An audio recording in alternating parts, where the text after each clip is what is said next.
Paste thick and chunky salsa. Here. This ain't paste thick and chunky salsa. So? Pace has got big chunks of tomatoes, onions, and peppers. Perfect for dipping. And it's made in San Antonio, while folks know what salsas taste like. This stuff's made in New York City. New York City? Pick up the thick and chunky one. Pick up the paste.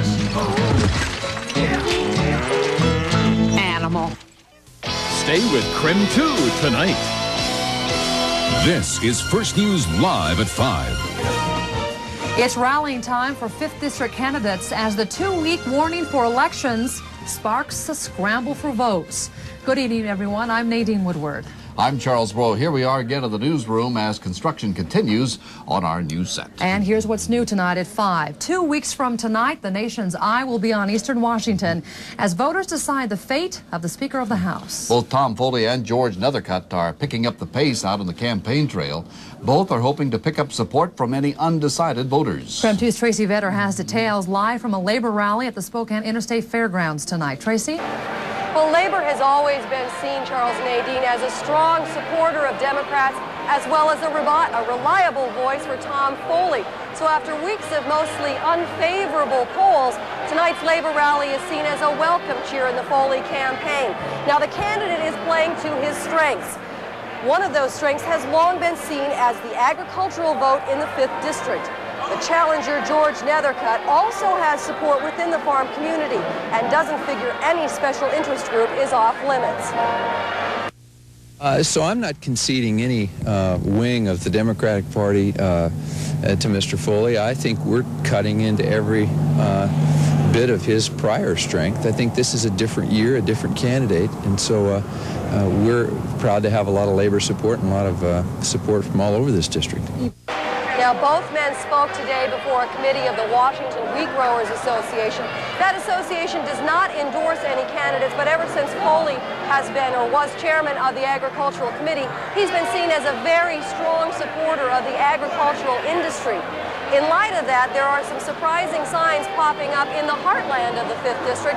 We'll have more on that coming up at 6. Back to you, Charles and Nadine. It's getting very loud and busy around here. We can tell. Tracy, one quick question for you. You're talking about both candidates hoping to pick up the undecided voters. How many voters are there out there that are undecided, percentage-wise? Well, polls, as we've talked with our analysts over the past couple of weeks, they figure there's always a definite percentage that's going to vote for a Republican, whoever that person might be. There's always a definite percentage that's going to vote for the Democrat, whoever that might be. And they figure that there's anywhere between 10 and 20% of the voting population, those people who are actually going to go to the polls, who are still undecided. And those are the votes that are going to be decided within the next couple of weeks, all the way up till people go into those ballot boxes and mark their votes. All right, thank you. KREM 2's Tracy Vetter reporting live tonight from the fairgrounds. Investigators in Pend Oreille County are trying to figure out why a 72-year-old man was apparently stabbed to death in his home.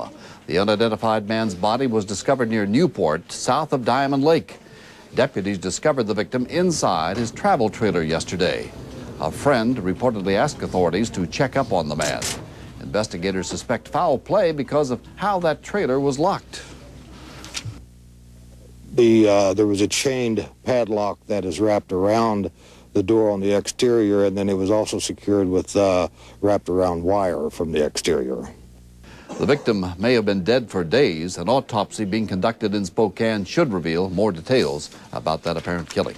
Well, 2 more people have died from inland northwest hunting accidents. Northwest of Boise, a Middleton man was killed when his shotgun accidentally fired. Investigators say he may have snagged the trigger on his shotgun as he pulled it from his truck. Another accident happened in Okanogan County in the Crater Creek area near Carlton. 34-year-old Anthony E. Frey was shot in the head when the rifle his 15-year-old nephew was using discharged. The pair was walking toward their truck when the teenager pulled the bolt to unload the rifle, accidentally touching the trigger. And in the town of Carlton, a man has been found dead in his hot tub, but it's unclear how he died. Deputies say it appears 45-year-old Joseph Michael Murphy had been dead for several days. He was last seen alive on Saturday evening. Deputies are investigating his death as accidental, saying Murphy did his own wiring for the hot tub. Police in Tacoma say they don't know yet why a man was driving around with a car full of explosives this morning. 44-year-old Harry Miller of Spanaway is in critical condition this evening. He lost his hand and suffered head injuries when a grenade he was holding outside his car window exploded. Federal agents are searching Miller's home this evening. Tacoma police found 9 other grenades and a dismantled bomb inside Miller's car. Topping our World Watch, scattered gunfire rang out today in Lexington, Kentucky, where unrest erupted after a white police officer shot and killed a black teenager wanted by police. About 100 officers have been deployed to restore calm after roving groups of 500 threw rocks and overturned cars. Several police officers were hurt. Right now, the situation in Lexington, Kentucky has calmed down considerably. Elsewhere, President Clinton is starting his Mideast peace trip. It will include witnessing the signing of a peace pact between Israel and Jordan. Thousands of police are being deployed in Israel for the president's visit. U.S. officials won't know how big an oil spill in Russia is until tomorrow, but early reports call it a major environmental disaster, much larger than the oil spill from the Exxon Valdez. The oil was released when a dam built to contain oil from a leaking Russian pipeline somehow burst. Russian leaders are playing down the spill, saying early reports were exaggerated. From our North Idaho newsroom, there's a new effort to find ways to make railroad crossings safer. So far this year, 6 people have died in local car-train accidents. So experts are trying to make those rail crossings more visible. The answer may be this new type of sign. The roadside markers are placed at an angle so the headlight of an approaching train makes it easier to see the sign, especially at night. The new reflectors are expected to save lives, but experts say there's still no substitute for drivers simply stopping, then looking both ways at rail crossings. The accidents that happened here and took those 4 lives this year were driver error. It's an inattentiveness on the part of the driver. And, our message will still remain the drivers have to be attentive. That's their responsibility. Also today, Idaho transportation officials announced the rail crossing at Beck Road near Hauser Lake is getting new safety equipment sooner than expected. The deadly crossing will have warning lights and crossing arms sometime next year. That's where, as that trooper mentioned, 4 people have died in car-train collisions during the past 12 months. Well, it is time now to check on that Tuesday evening commute. Bob Lutz out there keeping an eye on things for us. Bob?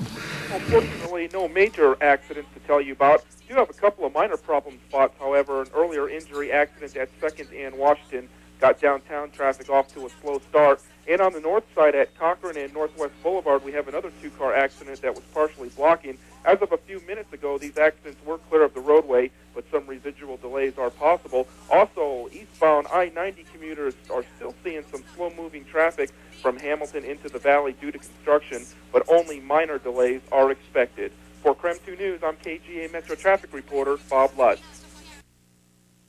To report weather or traffic information that affects you, dial star 222 free on your cellular one phone. To report breaking news information, dial 838 News and let the KREM 2 News hotline know.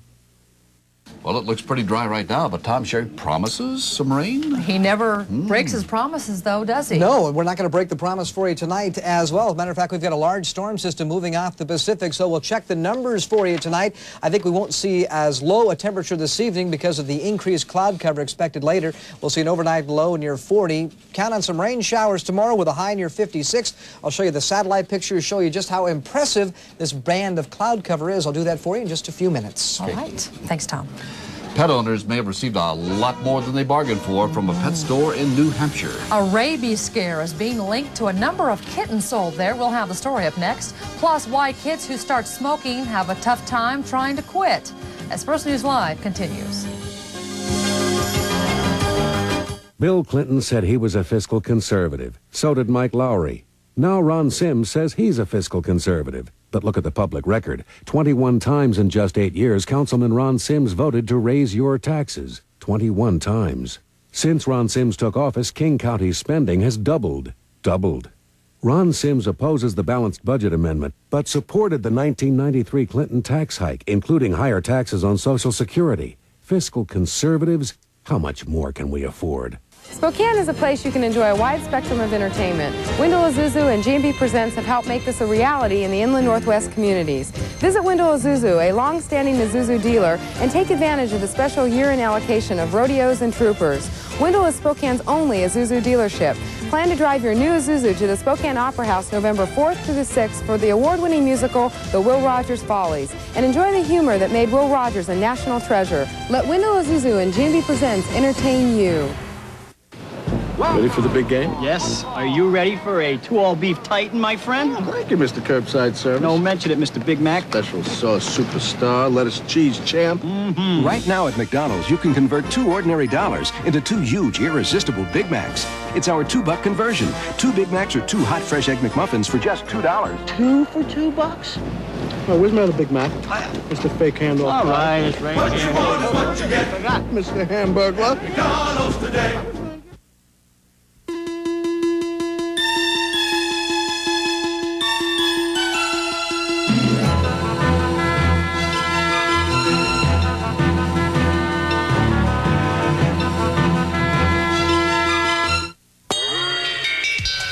Just what do you call a sale this big? Super. It's the Bon Marché Super Sale with savings of 10 to 50% throughout the store. Pick a Popio pasta maker for only $179.99. Save 50% on crystal stemware. This bed in a bag complete comforter set is just $89.99 any size. And you'll save 25% on the entire stock of luggage and business cases. It's the Bon Marché Super Sale, and it's not just raining savings, it's pouring them. You know how you feel when you get out on the water? At QualMed, we call that feeling wellness. It means leading a healthy, balanced life. It means eating right and exercising. It also means relying on us to help you stay healthy and well. At QualMed, we have a vast network of highly qualified doctors and hospitals. Because our goal is simple, to keep all our members in good health. Be well with QualMed, Washington's health plan. We have 12 now, after 5. Imagine bringing home a cute little kitten from the pet shop. Then you find out the cat your kids are playing with may have rabies.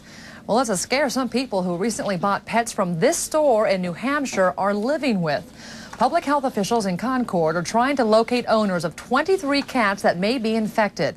New Hampshire health officials have confirmed that as many as 5 cats may have rabies, and hundreds of people may have been exposed during visits to the pet store. A whole generation of American young people are becoming addicted to a drug called nicotine. And as KREM 2's Darren Kramer reports, the smoking habit is just as hard for the kids to kick as it is for adults. A high school senior, 17-year-old Andre, has been smoking 5 years. Someday I will stop when I get children. When you get older? Mm-hmm. But a new study by the Centers for Disease Control and Prevention shows once teenagers start, they have a hard time kicking the habit.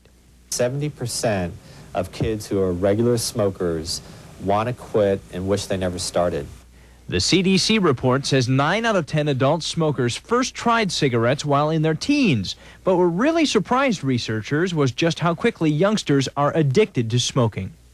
The CDC says the trouble starts when kids decide smoking is no longer cool. They want to quit a little while later and they can't. And then often they have a lifetime addiction due to social reasons for trying, and that's the real tragedy with this. The tobacco industry is quick to reject this argument.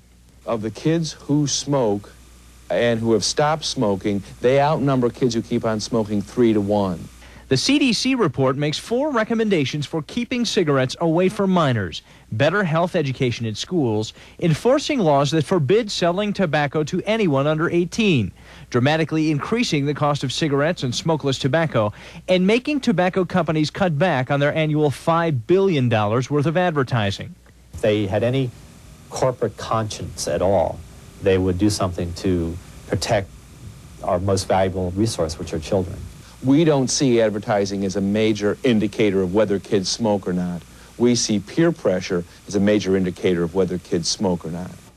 Health officials say tobacco is the leading cause of preventable death in the United States, but the CDC is confident its message is being heard, saying many adults are trying to snuff out their smoking habit while at the same time keeping cigarettes away from their kids. I'm Darren Kramer, KREM 2 News. Guess the key is just don't ever start, huh? That's right. Boy, if you possibly can, just leave it alone. That's right. Well, every summer, thousands of people hit the streets of Spokane for Hoop Fest. That basketball tournament is a big success, and now Hoop Fest is giving something back. We'll show you how hoopfesters are improving our parks as KREM 2 News continues. For Idaho, she wants to abolish the Department of Education for our kids, costing Idaho $106 million. She wants to do away with state taxes on cigarettes and alcohol, costing Idaho $35 million. She signed a contract that cuts Social Security and Medicare, costing us in Idaho $600 million and adding billions to the deficit. Helen Chenoweth, think of the cost to Idaho. Too extreme, too expensive. Here's what you might put down on a typical car lease. At Honda, however, we had a different idea. We took our fully equipped 1995 Honda Accord LX and lowered the down payment to some rather nice round numbers. The zero down short-term lease from your Honda dealer. Zero down and $289 a month for 30 months. 30 years in Congress means you got certain benefits beyond the $170,000 salary, the fat pension, the round-the-clock limo. Benefits like sweetheart stock deals that made Tom Foley more than $100,000 in profits, deals that weren't available to ordinary people. The Seattle Times said taxpayers find it difficult to swallow the argument that Foley's profits are legal and unrelated to his political position. Now you know why Foley sued the voters to stop term limits. Why get off the gravy train?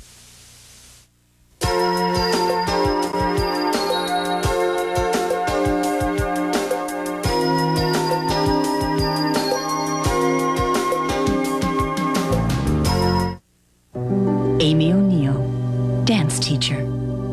Ari Sanchez, master carpenter. Megan Kwan, heart specialist. Christopher Nolan. You're looking at the future, a future made brighter by a change in attitude. You see, more and more Americans are deciding against abortion. And when you think what this means to our future, you could say it's a small miracle.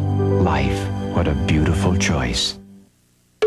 During Nissan's Ultimate Challenge, we'd like to make a few points. The Ultima has 1.5 more inches of headroom than a Lexus ES300. It has 4.0 more cubic feet of interior volume than a Mercedes C220. It has a price point of over $1,000 less than a Honda Accord EX.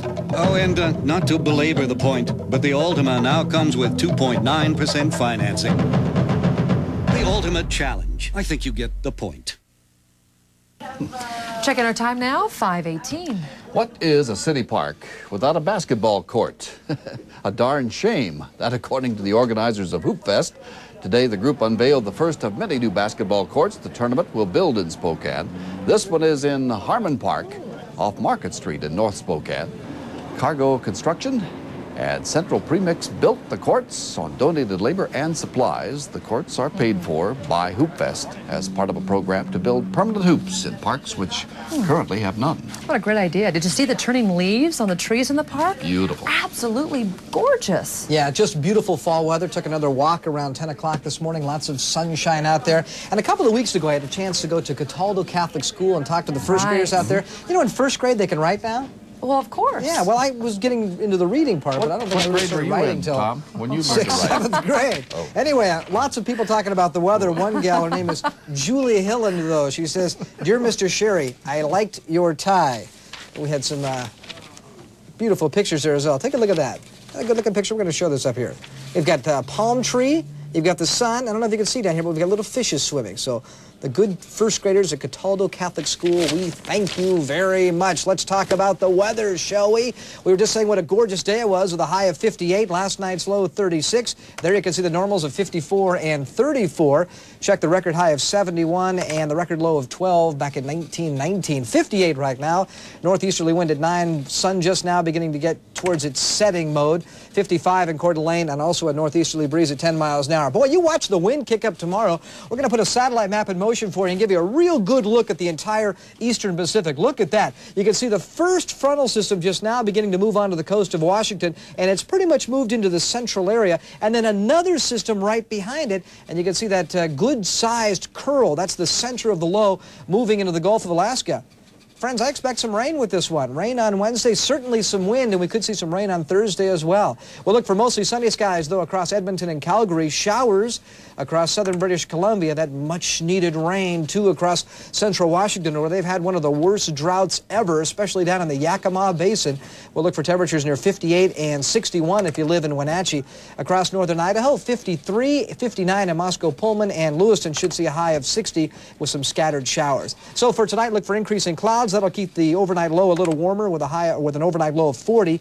I'm going to call for gusty winds tomorrow, 15 to 25, 56, and rain. And your extended forecast calls maybe some showers on Thursday and Friday.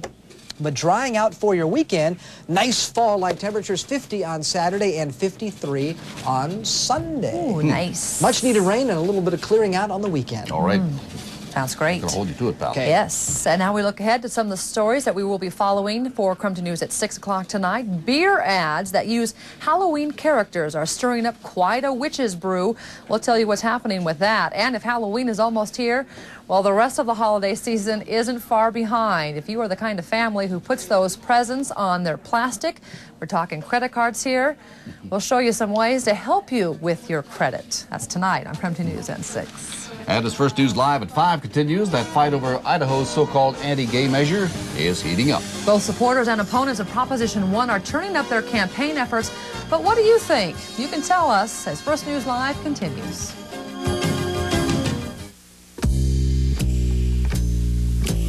After 80 years, it's still worth waiting for.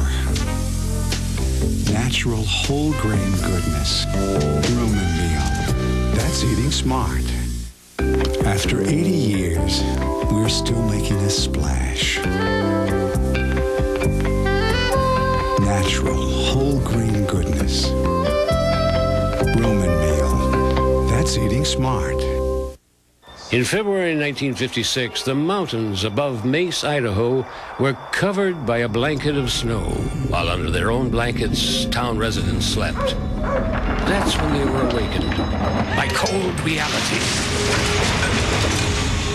Tons of it. Just a reminder that when news happens in North Idaho, we'll unbury the facts.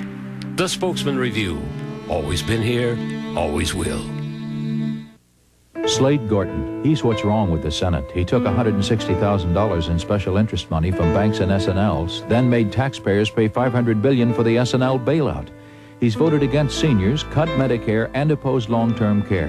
He's voted against middle-income families, against family leave, and college loans. He voted against more police and against a ban on assault weapons. But in the dead of night, he voted for a $35,000 pay raise for himself, even though he's a millionaire.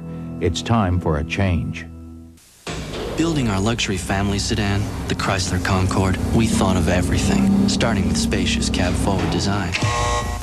We gave it dual airbags and child-proof rear door locks, ran it for millions of miles, subjected it to thousands of decibels and hundreds of hours in a wind tunnel. All this to make sure not only did we think of everything, we thought of everyone. The Chrysler Concorde. See your local Northwest Chrysler Plymouth dealer. It's that cold weather time of year again. Hi, I'm Charles Rowe. And I'm Nadine Woodward. While many of us can prepare for winter, hundreds of folks can't because they're too poor. That's why on Saturday, November 5th, we want you to join us for Warm Up Spokane, a blanket drive for the community. Just bring your new or nearly new blankets to the STA Valley Transit Center or Franklin Park Mall. Just look for the STA bus. Please join STA, Horizon Air, and KREM 2 as we warm up Spokane. 24 now after 5. No special rights or no basic rights. That's the argument in Idaho's gay rights battle. Idaho and Oregon are the only states in the nation with anti-gay rights measures on the November ballot. Lisa Balick has the story.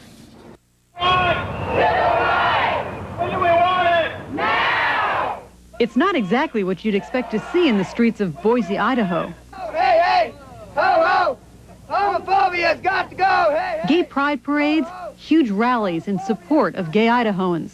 This measure's needed to stop the homosexual movement, to get the gay movement from gaining more of a foothold in Idaho. Idaho's Proposition 1 is a cousin of Oregon's Measure 13. No minority status for homosexuals. No special rights. Oregon Citizens Alliance leader Lon Mabon helped kick off the Idaho campaign. One of his former workers, Kelly Walton, is in charge of the Idaho Citizens Alliance. I'd say Idaho is a very closeted state. Or at least it was. Idaho's anti-gay rights measure has prompted dozens of gays to come out. The people who have come out in the last year have come out because they know that our visibility is important to defeating this. Proposition 1 supporters agree their cause is like poking at a bee's nest, stirring up the opposition. But they're concerned about what might happen without the measure. Politicians in the homosexual community would see it as a green light to open Idaho up for minority status and make it a more favorable place for homosexuals to come and for them to take over basically, you know, our school system or our city government. Idaho's anti-gay rights measure is similar to Oregon's, but it is not a battle over discrimination as much as it is a campaign against government interference. If voters pass it, will Proposition 1 end up costing North Idaho money? Well, that's what businessman Dwayne Hagedorn fears. KREM 2's Jeff Humphrey shows us why, coming up tonight at 6. So what do you folks at home think about those so-called anti-gay rights measures? We want to hear what you have to say about it. Just contact us through the interactive KREM 2 data center. If you are a CompuServe user, our address is 75143-2526. In Prodigy, contact us at BYGV23A. And if you use America Online, our address is KREM 2 News. You can fax us at 448-NEWS or leave a voicemail message at 838-7366. We'll have a sampling of your voicemail responses tonight on KREM 2 News at 6. Senate hopeful Ron Sims came to Spokane today on the attack. Sims has accused incumbent Slade Gordon of taking 32 lobbyist-funded trips during his second term, calling Gordon a junket junkie. Standing outside Gordon's campaign office, Sims says that Gordon flew all over the country and abroad, adding many of the trips were to Park City, Utah, at the pleasure of special interest groups. But today, Gordon announced he won't take the trips anymore if elected, but that doesn't satisfy Sims. We raised the issue. We said this was not what people wanted in this state. He got caught with his hands in a cookie jar as special interest, and he's saying, I won't do it anymore. Sims says he's never taken any trips paid by special interests, and if elected, he never will. Well, as Nadine mentioned a little earlier, you certainly can't miss the fact that it is fall. Leaves and pine needles are everywhere. And that's one of the main reasons Spokane's controversial compost facility is back in business. The City Council voted to reopen it just for the fall leaf season, despite complaints that the plant's smell was making neighbors sick. City leaders also ordered comprehensive studies so they can decide whether or not that plant can operate in the spring. Good news on the job front, thanks to school and the apple crop. Washington's unemployment rate fell to 5% in September, the lowest level in a year. That's down 0.4% from the previous month. State employment officials say the apple harvest and the opening of school combined to push unemployment down. Well, it's been a big hit since it opened, and now Spokane's Northtown Mall is growing again. The Savvy Corporation announced today it will add 7 new stores to the mall. That will create as many as 75 new jobs. We're also told that there will be some shuffling of existing stores there. Northtown is the largest regional mall between Seattle and Minneapolis. Look, you're just a little bit more on that rain you're expecting, Tom. Well, you know, we shouldn't just say rain. We're also looking for maybe some wind with this. We'll see wind up near 25 miles an hour with rain showers throughout tomorrow. We'll look for a high tomorrow near 56, and the increased cloud cover tonight should give us an overnight low of about 40. All righty. That's First News Live for Tuesday. The CBS Evening News coming up next right here. We're back in 30 minutes for KREM 2 News at 6, and we'll see you then. Thanks for watching. Good night.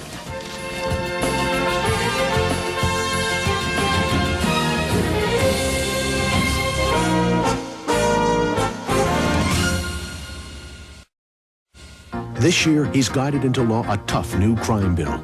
More police, longer sentences, and prosecuting violent juvenile offenders as adults. Immigration reform to strengthen the Border Patrol and crack down on illegal immigration. Next year, he's committed to passing welfare reform, limiting welfare benefits to 2 years and requiring recipients to take a job or job training. Tom Foley, a fundamental commitment to the people who work hard and play by the rules. Tom Foley, fighting for our Washington. What if he were your son? I wouldn't change anything about him. Or your brother. I look at him and I try not to think that my brother's dying. Patrick died of a disease nobody likes to talk about. But when he shatters the silence about AIDS, you'll do more than listen. One person still can make a difference. And I hope that I can before I die. You will learn. Don't miss Our Times, a KREM 2 News special, Wednesday at 9.